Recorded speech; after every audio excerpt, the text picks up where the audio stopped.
My name is Paula. And my name is Christine. And welcome to our first episode of our podcast called Best Top 5s. In this episode, we will be talking about the best top 5 episodes of the most iconic Nickelodeon show, SpongeBob SquarePants. SpongeBob SquarePants has been on air since 1999, has 13 seasons, and a total of 248 episodes, according to an article by Variety, which ranks the top 15 episodes of SpongeBob. The top 5 were Season 2, Episode 15, Bang Geeks, Season 1, Episode 2, Ripped Pants, Season 1, Episode 5, Pizza Delivery, Season 3, Episode 12, Chocolate with Nuts, and Season 2, Episode 16, Graveyard Shift. All of the top 5 SpongeBob SquarePants episodes have all of the same production progress since they were in the first few seasons of the series. According to How Stuff Works, it said that it takes 10 or 11 months to create one 11-minute long episode. Writers submit premises and outlines for stories, but they don't write the script. Their story ideas must then be submitted to the network for approval. Once a premise is approved, it goes to the storyboard directors who write the dialogue and draw all the pictures. Once the storyboards are completed and approved, they are all sent to Korea where the animation is done and then gets sent back to the creators and then they add the sound effects and music that would last to complete the full episode of SpongeBob SquarePants. The first episode that we are going to be looking at is the episode ranked number 5. Number 5 is Season 2, Episode 16, Graveyard Shift. This episode was about Squidward closing up the Krusty Krab while being eager to leave for the day. Moments before he can leave, a customer walks in and asks to be served. Squidward refuses to serve the customer because the restaurant is closing, and the customer berates him for not taking his money. This obviously grabs the attention of Mr. Krabs, who asks the customer if he would pay more money if they stayed open a little longer. The customer agrees, leaving Mr. Krabs inspired to make a night shift for the Krusty Krab. He leaves Squidward and SpongeBob in charge of the restaurant. Annoyed with Mr. Krabs, Squidward makes up a story to scare SpongeBob into being afraid of night shifts. The story is about the hash-slinging slasher, a former fry cook that accidentally cut off his hand and replaced it with a spatula, and was killed by being hit by a bus. Squidward tells SpongeBob that every Tuesday night, the hash-slinging slasher returns to the Krusty Krab to get revenge on those who fired him. There are 3 signs that the slasher arrives: the lights flickering on and off, the phone rings and nobody answers, and a bus pulls up in front of the restaurant. SpongeBob still believes it's a prank, but then Squidward tells him that he can't be standing outside the restaurant getting off of a bus while also talking to SpongeBob. SpongeBob and Squidward start freaking out as a figure enters the restaurant. The figure is then revealed to be someone looking for employment at the Krusty Krab, and he even brought his own spatula. Squidward then asked about who was switching on and off the lights. It's revealed to be Count Orlok from the 1922 silent film Nosferatu, and the characters are very familiar with him. They even teasingly call him Nosferatu, and then Count Orlok smiles mischievously, and the lights turn off, and the episode ends. Now we're going to be talking about number 4 episode called from SpongeBob's Chocolate with Nuts. Coming at number 4, we have SpongeBob SquarePants Season 3, Episode 12, Chocolate with Nuts. This episode was about SpongeBob and Patrick being entrepreneurs in order to become rich, like in the magazine they saw in the mail, which was supposed to be Squidward's magazine. So SpongeBob and Patrick decided to go to their local supermarket, buy some chocolate bars, and start going around the city of Bikini Bottom selling chocolate bars they bought. At first, SpongeBob and Patrick were successful in convincing the fish people to buy their chocolate bars because they already know what any other chocolate bar can do, which is to eat it. The first first encounter was going crazy over chocolate and ran after them. One fish person scamming SpongeBob and Patrick by selling their own products and getting their money to be rich, and others were being too scared of the salesman or not interested in chocolate bars at all. They took a break and wonder how they are going to convince the fish people to get their chocolate bars. Then SpongeBob realized in order for him and Patrick to earn money, they needed to keep exaggerating the truth of what a chocolate bar can do other than just eat it. It can make the fish people believe and give money to them. Patrick likes the idea and yells, "Hooray for lying!" And lying is the most potent idea for them to get money from the fish people and have themselves live in a fancy life. As they keep on lying to the fish people in Bikini Bottom, SpongeBob and Patrick finally completed their mission that they are as wealthy as the rich fish people in the magazine. SpongeBob and Patrick were doing a great job at earning money until they lost all their money from a fish scammer and had to resell some chocolate bars again. However, SpongeBob and Patrick had already sold the chocolate bars all over the Bikini Bottom, which leads to them being hopeless or of never becoming rich.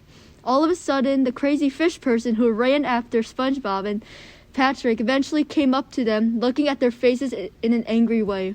SpongeBob and Patrick, feeling defeated, came into a realization that the crazy fish person chased after them only to buy their chocolate bars, and all SpongeBob says to the crazy fish person, "Thank you for your patronage."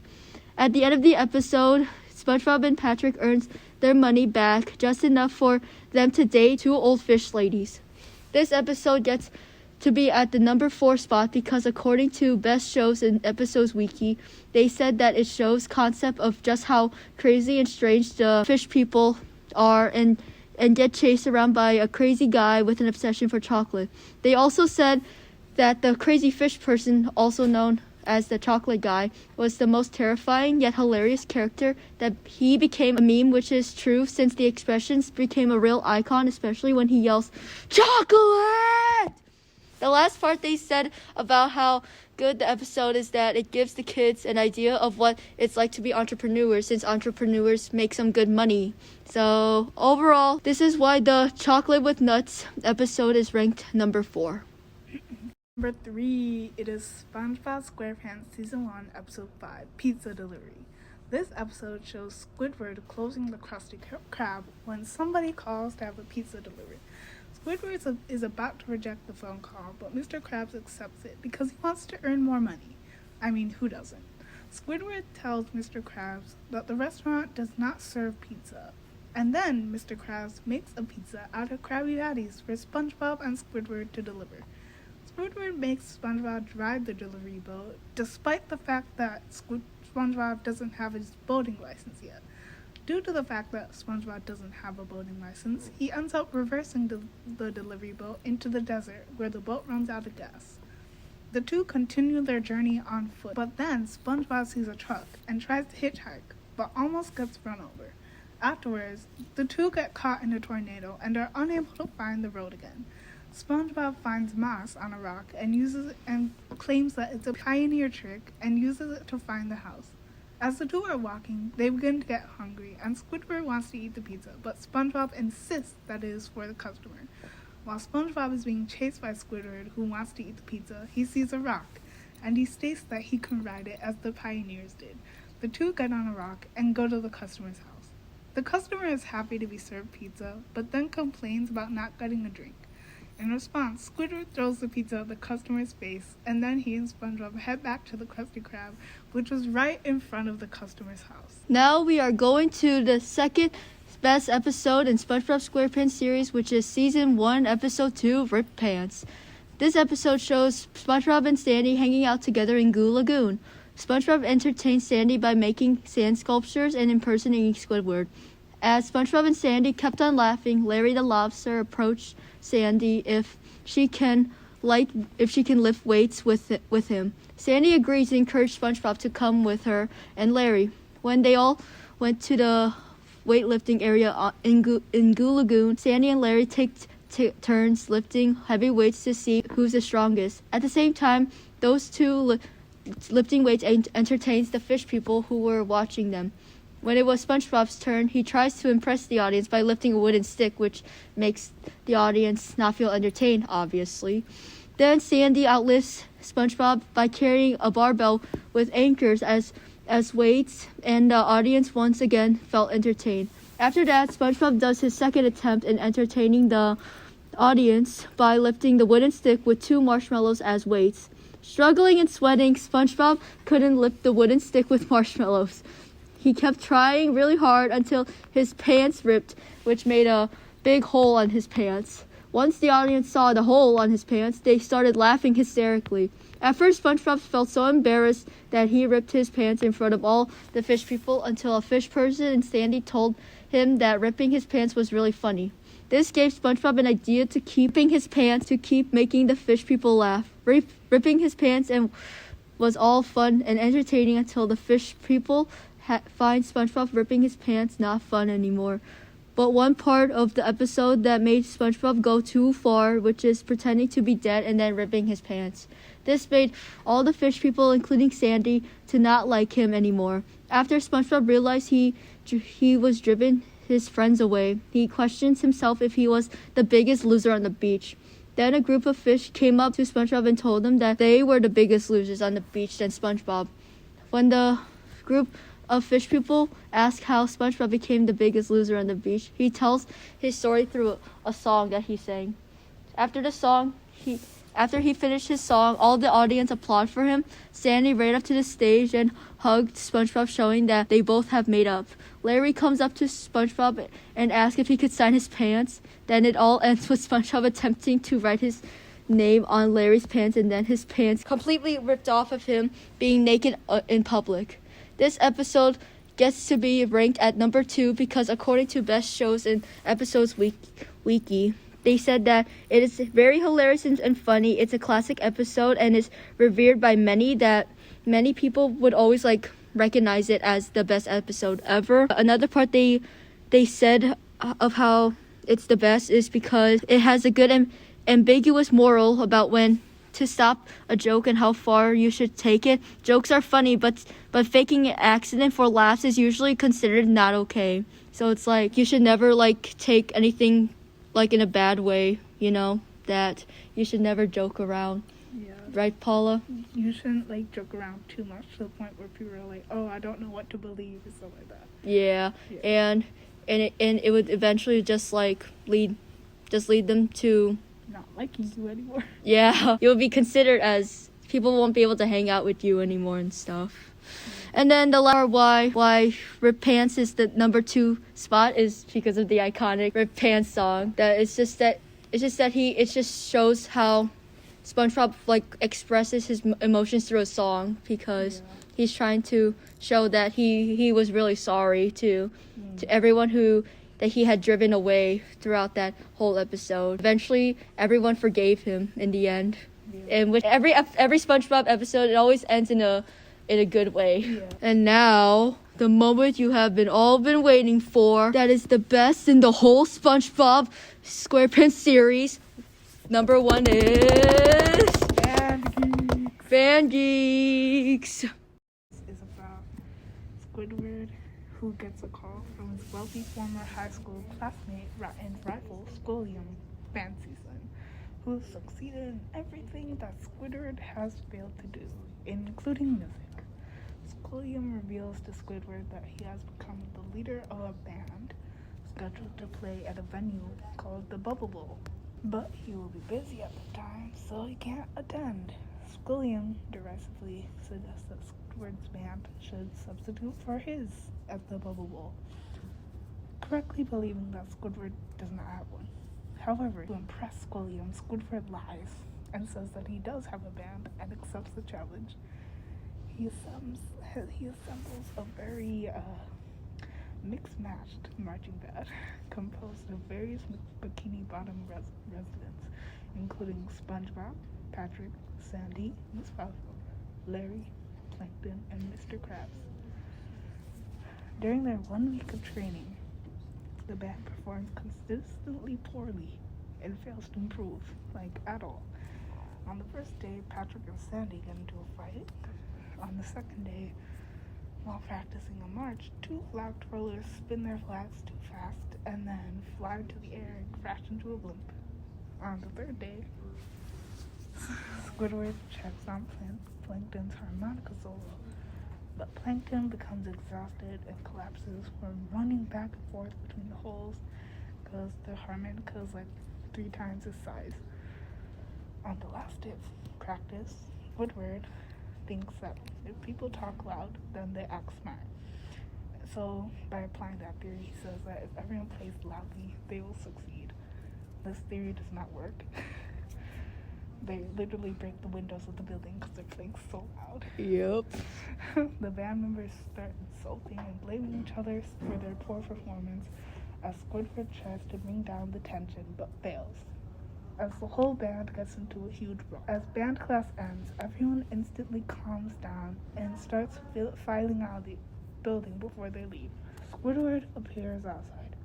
He expresses his disappointment in them and goes home in distress over his failure. However, SpongeBob convinces the other band members to go through the performance for Squidward's sake, and he takes the command of their training. On the day of the concert, Clean shows up at the venue where Squidward claims that his band died in a marching accident.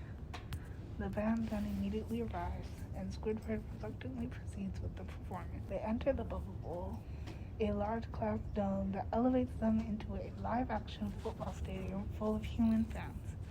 Squidward cringes in fear as he conducts the band, assuming the performance will be a disaster. The band is tremendously successful, playing a rock ballad called Sweet Victory, with SpongeBob's lead vocals provided by the actual singer, David Glenn Isley. Squilliam enters a state of shock and faints, leaving Squidward to happily conduct the band and celebrate triumphantly as he leaps in the air. This episode really deserves the spot to be at number 1 because according to Best TV Shows Wiki, their first main reason is because Squidward is the main protagonist of this episode. This episode was pretty unexpected because that, Squidward was always like the main villain. Yeah, he was mainly like the main grumpy guy. Like he always hates SpongeBob and Patrick. Yeah. But since his arch nemesis, Squilliam Francison, which was his high school rival, he wants to be determined to actually beat him, and he needs like all Bikini Bottom's help to make a band and in order to perform the Bubble Bowl, make it the best halftime show ever than Squilliam's. And then the second part of why Band Geeks gets to be at its number 1 spot is because of the hilarious jokes such as what Patrick says to Squidward, "Is mayonnaise an instrument?" Which became like an internet meme when Squidward's face gets so distorted by a loud blast of music. like technically, mayonnaise can be an instrument, even though Squidward doesn't believe in it, but many people do believe in it. It is like I remember there's this one mayonnaise video I saw on YouTube, and he actually made a good beat out of the mayonnaise. Well, I guess Patrick was right then. It can be an instrument. Yeah, or like that person who proved Squidward wrong, that mayonnaise can be an instrument. And then now to the final part of why Band Geeks gets to be at its number 1 spot is because the ending is so truly magnificent. It is one of the most memorable moments in the history of the show's run that, at the end of the episode, Squidward was literally jumping for joy. He was actually happy for the first time. Happy. And then it's also the most memeable episode because there's always that iconic image of SpongeBob blowing into a trumpet. Yeah. He also was able to prove his arch nemesis wrong, that he actually deserved a heart attack. Like he had to, he literally just stood like a statue, and then the fish people had to carry him out of the Bubble Bowl. He was so shocked. And the audience were having a good time of watching Squidward's halftime show, like all of their performance of their hard work, even though they only technically worked for 1 day, while those 4 days don't count because they were like absolutely. They were all having ready to fight each other because they hate each other. It's all because of SpongeBob. So. Alright, so now we're gonna be going to our next segment is fun facts about SpongeBob SquarePants that some of them we might know and some of them we might don't know. First fun fact is Squidward is actually an octopus and not a squid. According to facts.net, despite his name, SpongeBob's ever-grumpy neighbor, Squidward Tentacles, is not a squid. Squidward is actually an octopus, but he only has 6 limbs instead of 8. The designers just chose to portray him as such, since 8 limbs would be too much to bear visually. I didn't even know Squidward was a octopus. I thought he was a squid the whole time. Because, like, you know, his name's Squidward. Because his name is Squidward. Like, it has the word squid and a ward. Yeah. Squidward. Squidward. and I didn't even know that he even had 6 legs. Yeah. I'm gonna check back through the episodes if he actually has 6 legs. Yeah, because I didn't even know he just had 6 legs. I thought he had like 12 or so. Well, maybe not 12, but like 8, around 8. Because like those legs are always moving around. Well, he's been always walking like a human, but not like squid or an octopus. Yeah. Our next fun fact that we find is several celebrities made guest appearances in SpongeBob SquarePants. Various celebrities such as LeBron James, David Bowie, Will Ferrell, Tina Fey, Johnny Depp, David Hasselhoff, and Scarlett Johansson appeared as guests in SpongeBob episodes or films. Some of these celebrities agreed to make guest appearances because their kids watched their show, while some of them were big fans of SpongeBob themselves. Of all celebrities, Ernest Borgnine and Tim Conway made the most appearances in the series, giving voice to SpongeBob's favorite heroes, Mermaid Man and Barnacle Boy. Yes. Although celebrities made guest appearances since the first season of SpongeBob, Hillenburg was not too keen on the idea. He wanted to avoid it as much as possible, explaining that the audience might compare it to another popular animated series, The Simpsons. Dang. I did not know that many celebrities Exactly. Those longtime celebrities played as Mermaid Man and Barnacle Boy. I did not know they were celebrities. Yeah. I thought they were only celebrities for only SpongeBob, but apparently they were actually for other movies. Yeah, that was so cool. Another fun fact is that the creator of SpongeBob SquarePants explains that his laugh takes inspiration from a dolphin's call to remind viewers of the ocean. Dang, he took it from inspiration from a dolphin's calls? Yeah, I think I remember I saw one video one time where they were like, oh, let's measure like SpongeBob's laugh or something in the ocean. I don't know what it was, but it was funny. Oh my gosh. Another fact is Plankton, the main series villain and nemesis of Mr. Krabs, is a copepod. Copod. I Dang. don't even know what animal that is. Well, I thought Plankton was always like a... Plankton. Like, no, a small bacteria. Yeah, I thought it was like a small bacteria. I don't know. Alright. The next fact that we find interesting is the first movie used a 12-foot tall replica of David Hasselhoff.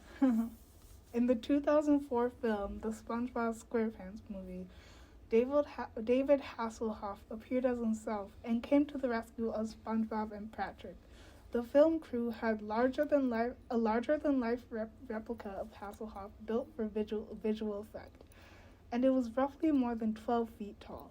This replica took about $100,000 of the film's budget, and Hasselhoff later acquired it. Dang, that's a cool fact. Even though I don't know that much of Daniel Hasselhoff, though. Yeah. Another interesting fact is that Patrick was supposed to be the angry owner of a bar. What? Apparently, the goofy and humorous best friend of SpongeBob, he became a crowd favorite due to his endearing ignorance of the world. He's an overweight pink starfish, and he often gets into troublesome situations because he isn't the sharpest tool in the shed. Before the conception of this well-loved character, however, Steven Hillenburg created a starfish character that was mean and angry as a bar owner. Hillenburg later developed his character closer to the actual nature of starfish, seemingly slow and dim-witted, but extremely active and quite aggressive. Well, I mean, Patrick was always aggressive sometimes whenever he doesn't get his way throughout the series.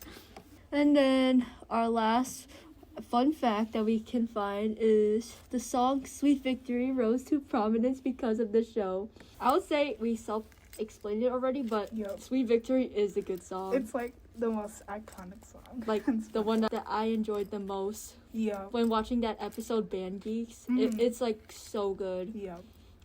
Go to the last segment of our podcast, singing the most iconic song in SpongeBob history, Sweet Victory. Alright. Let's go. You ready? You ready, Paulo? Okay.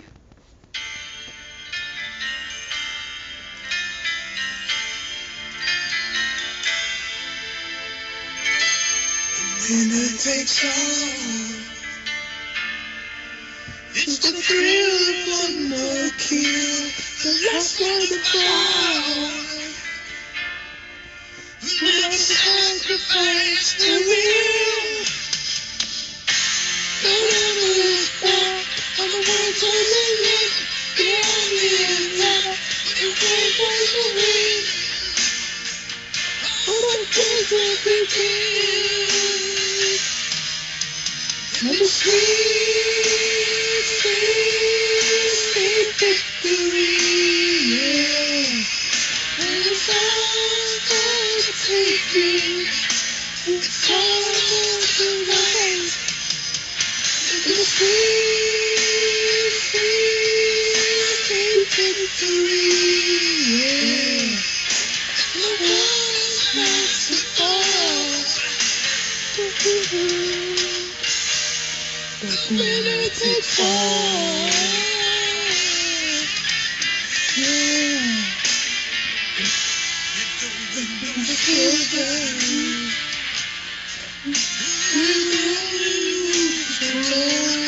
Just with the fever. For your time to go on. Just all the odds. Against all your pain. Your best on the wall, and no one to blame. Our hearts won't be tamed. And it's sweet, sweet, sweet victory. It's all for the taking. It's all for the fight. And it's sweet, sweet victory, yeah. And the world is not to fall.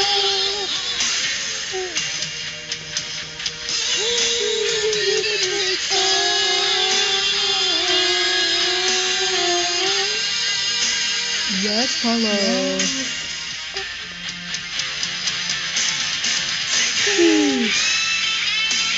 Nice solo. Guitar solo. So good.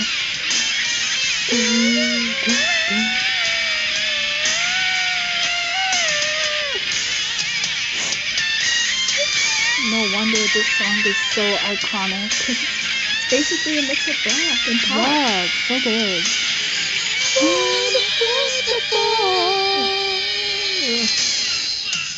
Lonely.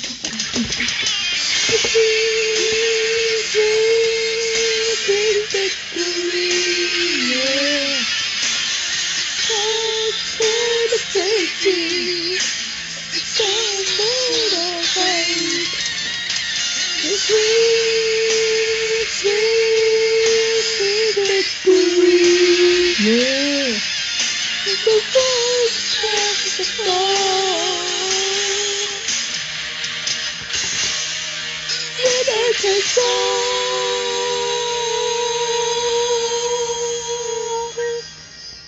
Yes, Paulo. Good job, Paulo. Yes, we got did. it. We did a Yeah, good job. Exactly. And that's all for our episode today. Yep. Thank you for joining us. We hope to see you next time on Best Top 5. All right. Bye-bye. Bye.